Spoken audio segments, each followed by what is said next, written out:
दोस्तों मैं नरेश आपका अपने एजुकेशन एग्जाम पास चैनल में स्वागत करता हूं। आज हम UP triple S C PET exam के लिए बैंकिंग को लेकर आए हैं, जो कि एग्जाम की दृष्टि से अत्यंत महत्वपूर्ण है। ठीक है, इस वीडियो में हम सभी प्रकार के बैंकों को पढ़ेंगे और रुपए कहाँ छपता है, कौन सा रुपये किस किस स्थान पर छपता है। ठीक है, ये भी हम पढ़ेंगे। ठीक है, तो देर नहीं कहते हुए चलते हैं। ठीक है, भारत में बैंकिंग का विकास। तो भारत का पहला व्यापारिक बैंक जनरल ऑफ इंडिया था। कौन था? जनरल ऑफ इंडिया बैंक था यह सबसे पहले, जो कि एग्जाम में खूब पूछा जाता है, जिसे 1786 में खोला गया था। कब खोला गया था? 1786 में खोला गया था। स्वतंत्रता से पूर्व पहले भारत में 3 प्रेसिडेंसी बैंकों की स्थापना की गई थी। स्वतंत्रता के पहले की गई थी। बैंक ऑफ बंगाल जो कि ना 1806 में खोली गई थी, और बैंक ऑफ बॉम्बे जो कि 1840 में खोली गई थी, और अगली बैंक है लास्ट बैंक ऑफ मद्रास जो कि 1843 में खोली गई थी। ठीक है, कब की खोली गई थी? 1843 में खोली गई थी। ठीक है, 1921 में इन तीनों बैंकों को मिलाकर एम्पियर बैंक ऑफ इंडिया की स्थापना की गई। इन तीनों बैंकों को मिलाकर कौन सी bank? Imperial Bank of India की स्थापना की गई। 1 जुलाई 1955 को इसका राष्ट्रीयकरण हुआ। किसका? एम्पियर बैंक का। इसका नाम, नया नाम जो अब पड़ा गया, क्या पड़ा गया? स्टेट बैंक ऑफ इंडिया पड़ा गया। क्या पड़ा गया? State bank of India.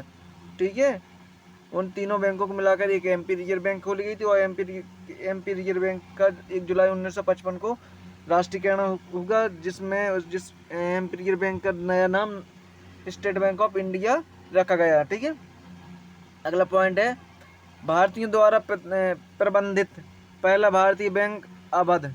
क्या? अवध कॉमर्शियल बैंक था। कौन था? अवध कॉमर्शियल बैंक था, जो 1881 में स्थापित हुआ था। कब हुआ था? 1881 में स्थापित हुआ था। ठीक है, 1981 में स्थापित हुआ था। ठीक है, इसके बाद 1894 में पंजाब नेशनल बैंक की स्थापना की गई। कब? 1894 में पंजाब नेशनल बैंक की स्थापना की गई। कब की गई? 1894 में। ठीक है, आगे चलते हैं। 1959। कब? 1959 में स्टेट बैंक के 7 सहयोगी बैंकों का गठन किया गया, जिन्हें स्टेट बैंक समूह कहा जाता है। कितने? 7 बैंकों का, सहयोगी बैंकों का गठन किया गया था, जिसे स्टेट बैंक का सहयोगी या समूह कहा जाता है। ठीक है, वर्तमान में स्टेट बैंक समूह में सभी बैंकों का विलय हो चुका है। क्या? वर्तमान में स्टेट बैंक समूह में वर्तमान में स्टेट बैंक समूह में सभी बैंकों का विलय हो चुका है। ठीक है, 19 जुलाई 1969 को 14 व्यापारिक बैंकों का राष्ट्रीयकरण किया गया है। कितने बैंकों का? 14 व्यापारिक बैंकों का राष्ट्रीयकरण किया गया है 15 अप्रैल 1980 को।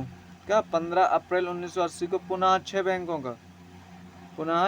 का राष्ट्रीयकरण किया गया था। कब? 15 अप्रैल 1980 को। ठीक है, आगे चलते हैं हम। अगला है हमारा व्यापारिक बैंक। क्या? व्यापारिक बैंक।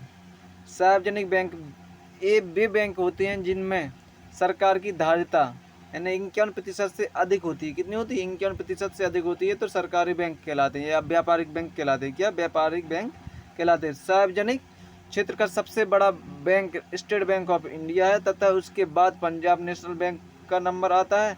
और विदेशों में सबसे अधिक शाखाएं स्टेट बैंक ऑफ इंडिया की हैं। किसकी हैं? स्टेट बैंक ऑफ इंडिया की विदेशों में सबसे अधिक शाखाएं हैं। जीवन बीमा क्षेत्र। क्या?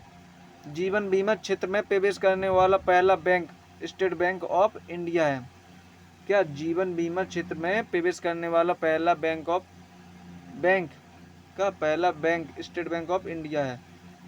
चीन में शाखा खोलने वाला पहला bank state bank of India है। एम्पिरियल बैंक ऑफ इंडिया का नाम 1 जुलाई 1955, जो कि अभी हमने पढ़ाया है, को नाम बदलकर स्टेट बैंक ऑफ इंडिया कह दिया गया था। ठीक है, भारत में सार्वजनिक शाखा स्टैंडर्ड चार्टर्ड चार्टर्ड बैंक की है। का? भारत में सर्वाधिक शाखा स्टैंडर्ड चार्टर्ड बैंक की है।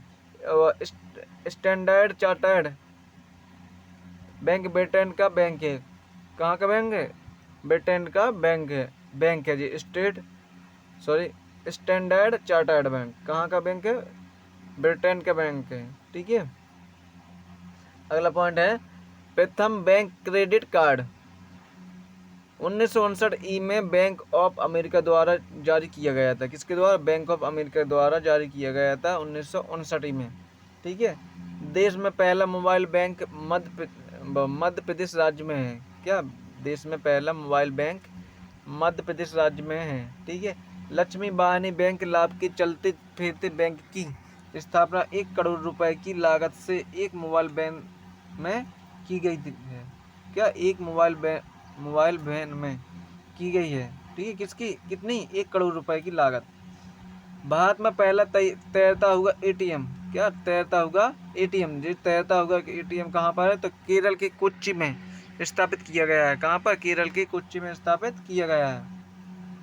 ठीक है। भारत में पहला तैरता हुआ एटीएम। ठीक है। कहाँ पर है? केरल के कोच्चि में स्थापित किया गया है। कोटक। क्या? कोटक महिंद्रा बैंक पहले ना फाइनेंस कंपनी होता था। क्या? कोटक महिंद्रा बैंक पहले फाइनेंस कंपनी होता था। ठीक है। और भारतीय रिजर्व बैंक ऑफ इंडिया मतलब आरबीआई।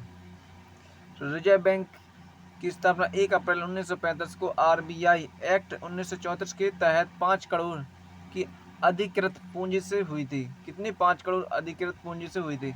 रिजर्व बैंक का राष्ट्रीयकरण 1 जनवरी 1949 को हुआ था। कब हुआ था? 1 जनवरी 1949 को हुआ था। ठीक है। एक्ट कब हुआ था? 1934 में, लेकिन ना इसका राष्ट्रीयकरण कब हुआ? 1 जनवरी 1949 को हुआ। ठीक है। रिजर्व बैंक भारत का केंद्रीय बैंक है। इसका प्रधान मुख्यालय मुंबई में है। कहाँ पर? इसका प्रधान मुख्यालय कहाँ पर है? मुंबई में है।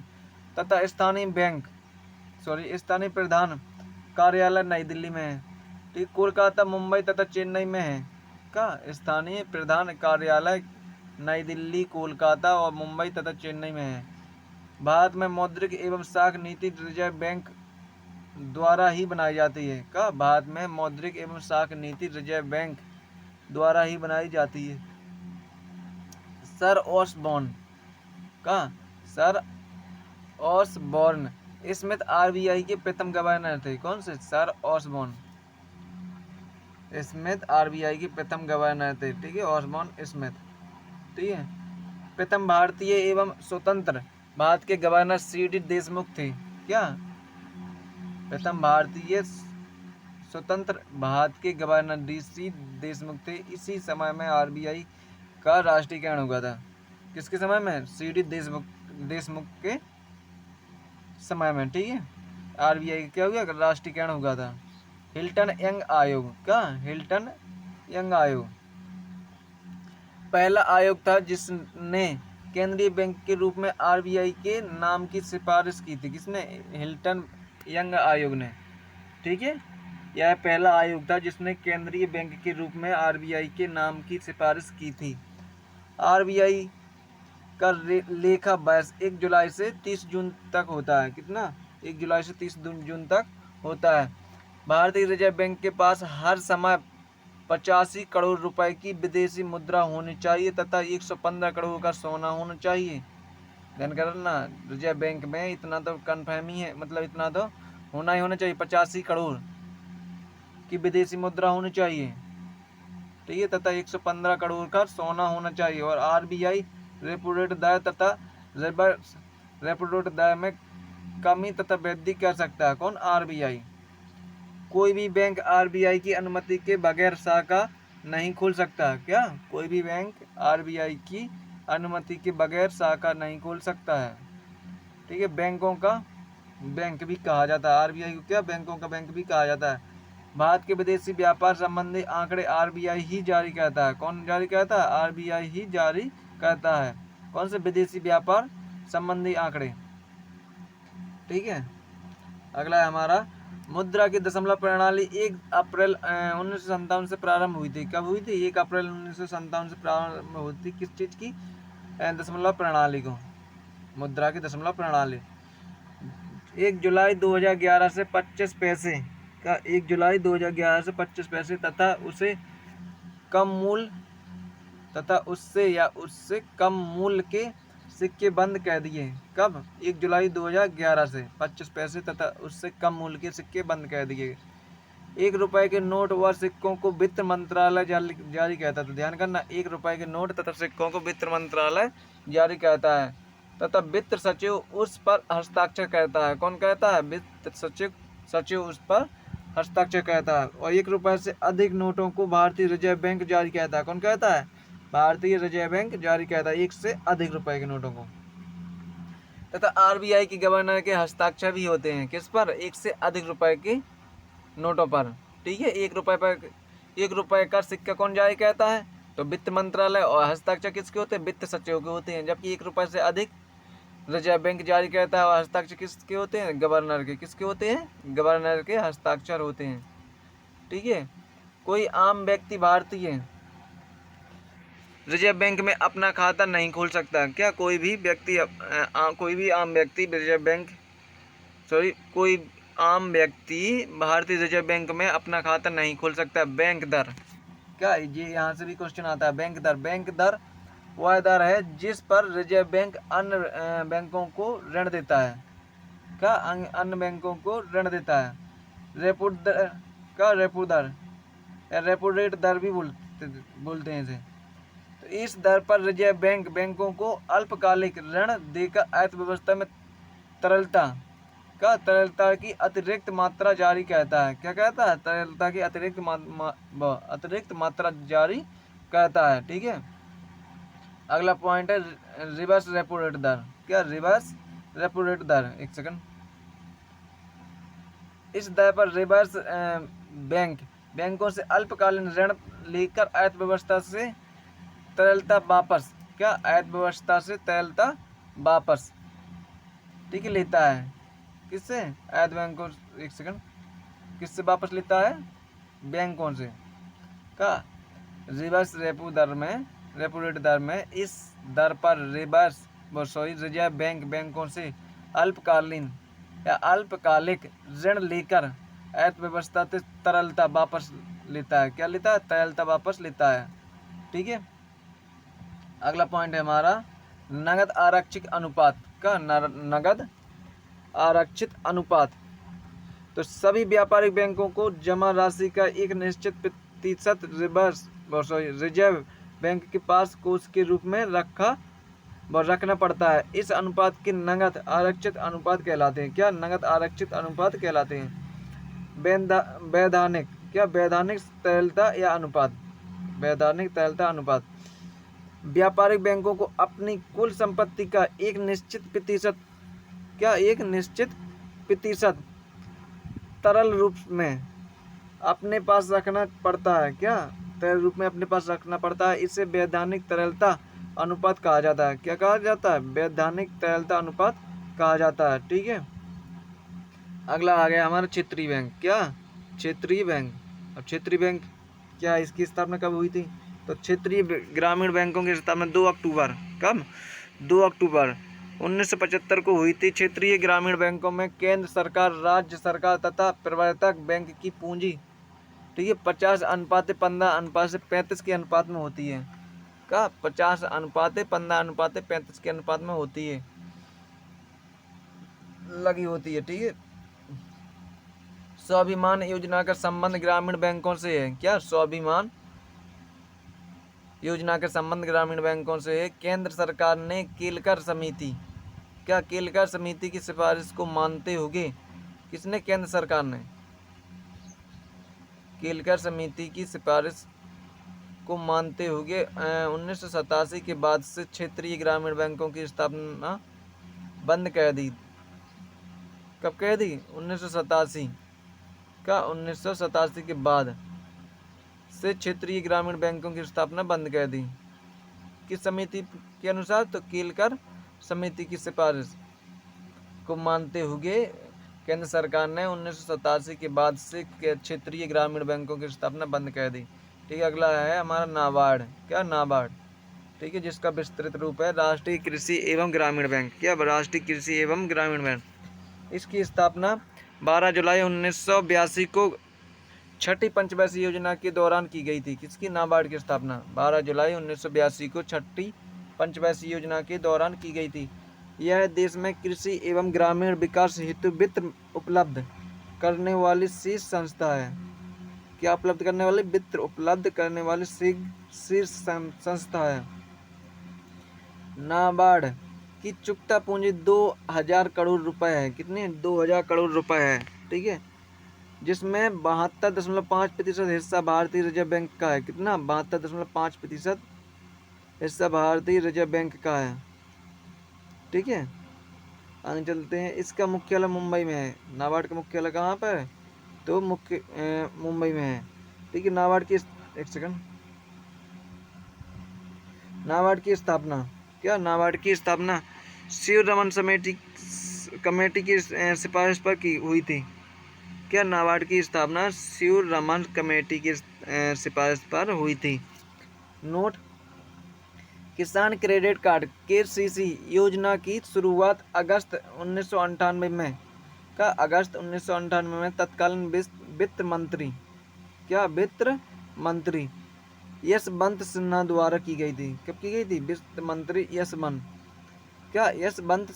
सिन्हा द्वारा की गई थी। किसकी? नाबार्ड बैंक की स्थापना। ठीक है, यानी किसान क्रेडिट कार्ड KCC योजना की शुरुआत। ठीक है, अगला है हमारा, एक सेकंड, अगला है स्टेट ड्यूटी। क्या? Estate duty. एक सेकंड, अगले क्या है? Estate duty. एक सेकंड, ठीक है। किसी व्यक्ति की मृत्यु, क्या? किसी व्यक्ति की मृत्यु के पश्चात उसकी संपत्ति के हस्तांतरण के समय जो कर संपत्ति पर लगाया जाता है उसे एस्टेट ड्यूटी कहते हैं। क्या कहते हैं? एस्टेट ड्यूटी कहते हैं। ठीक है, ग्रे मार्केट, अगला क्या है? ग्रे मार्केट, यह अनाधिकृत बाजार होता है। क्या? अनाधिकृत बाजार होता है। इस सौदे को शेयर बाजार का संरक्षण नहीं होता है। क्या? शेयर बाजार का संरक्षण नहीं होता है। क्या? जिसे हम ग्रे मार्केट कहते हैं। क्या कहते हैं? ग्रे मार्केट कहते हैं। ठीक है, अगला है हमारा, भारत में मुद्रण एवं सिक्कों का उत्पादन। अब देखो कौन चीज कहाँ होती है। इंडियन सिक्योरिटी का सिक्योरिटी प्रेस नासिक का press Nashik, Indian security press Nashik, यहाँ डाक खानों की स्टेशनरी, डाक टिकट का अदालती व गैर अदालती स्टाम्प, रिजर्व बैंक व भारतीय स्टेट बैंक के चेक, बॉन्ड और राष्ट्रीय बचत पत्र, पोस्टल ऑर्डर, पासपोर्ट आदि के अलावा केंद्र सरकार, राज्य सरकारों, सरकारी क्षेत्र के उपक्रमों यानी वित्तीय निगमों आदि के प्रतिभूति पत्रों की छपाई होती है। कहाँ पर? इंडियन सिक्योरिटी, क्या? Indian security press Nashik. कहाँ पर? नासिक में। ठीक है, आगे चलते हैं हम। ठीक है, यहाँ पर यानी सभी प्रकार के ना सरकारी कागजात कहाँ पर छपते हैं। ठीक है, लगभग है ना 90% नासिक में छपते हैं। ठीक है, 90% नहीं तो 70% तो है ही, और भी तो छपते हैं आगे आगे। देखो यहाँ पर भी छपते हैं। यहाँ पे क्या है?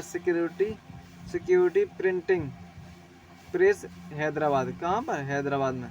यहाँ दक्षिणी राज्यों के लिए डाक लेखन सामग्री, क्या? दक्षिणी राज्यों के लिए डाक लेखन सामग्री पूरे देश की केंद्रीय उत्पाद शुल्क स्टाम्प की छपाई होती है। कहाँ पर? हैदराबाद में। और currency press note Nashik, currency भी नासिक में छपती है। यहाँ 10 रुपये, 50 रुपये, 100 रुपये, 500 रुपये और 1000 रुपये। ठीक है, जिनमें अब 2000 रुपये के नोटों की छपाई और पूर्ति भी होती है। कहाँ पर? नासिक में। ठीक है, अब तो ये ना 1000 रुपये के नोट बंद हो चुके हैं। ठीक है, इसलिए 2000 के नोट भी यहाँ पे 2 लिखना था, तो जो गलती से छप गए 1000 है ना। कहाँ पे होती है? नासिक में होती है। बैंक नोट प्रेस देवास, क्या? MP मतलब देवास में भी नोट छपते हैं। कौन कौन से? 20 रुपये के, 50 रुपये के, 100 रुपये के और 500 रुपये के नोट। कहाँ पर? देवास में छपते हैं। उच्च मूल्य बैग के नोट छपते हैं। क्या? उच्च मूल्य बैग के नोट कहाँ पर? मध्य प्रदेश के देवास में छपते हैं। ठीक है, अगला है हमारा मैसूर। क्या? मैसूर कर्नाटक एवं शाहनबी पश्चिम बंगाल के भारतीय रिजर्व बैंक नोट मुद्रा लिमिटेड यहाँ RBI के नियंत्रण में करेंसी नोट छापे जाते हैं। कहाँ पर? कर्नाटक में, मैसूर कर्नाटक एवं शाहनबी पश्चिम बंगाल में। ठीक है। अगला है सिक्योरिटी पेपर मिल होशंगाबाद। क्या? सिक्योरिटी पेपर मिल होशंगाबाद। यहाँ बैंक व करेंसी नोट का, यहाँ बैंक व करेंसी नोट पेपर गैर अदालती स्टाम्प पेपर की छपाई में लगने वाले कागज का उत्पादन होता है। कहाँ पर? सिक्योरिटी पेपर मिल होशंगाबाद में। कहाँ पर होता है? होशंगाबाद में। ठीक है। तो आज की इस वीडियो में बस इतना ही था। ठीक है। यदि आपको वीडियो पसंद आई है तो आप वीडियो को लाइक कर दें, और यदि जिस बंदे ने अभी तक चैनल को सब्सक्राइब नहीं किया है तो वह ना चैनल को सब्सक्राइब कर दें। ठीक है। और हमारे चैनल पर सभी प्रकार के, यानी अभी तो शुरू हुई है, यहाँ पे UP triple S C PET exam की तैयारी की जाती है, और भी क्लास 10वीं 12वीं और 11वीं के विषय भी पढ़ाए जाते हैं। ठीक है। यदि जिस बंदे को अभी ना यह बैंकिंग समझ में नहीं आया है तो वह इस वीडियो को दोबारा या तिबारा या बार बार देखें जब तक कि आपको समझ में ना आ जाए। ठीक है। क्योंकि यहाँ से आपके एग्जाम में एक क्वेश्चन आना ही आना है। ठीक है। तो thank you for watching video. धन्यवाद।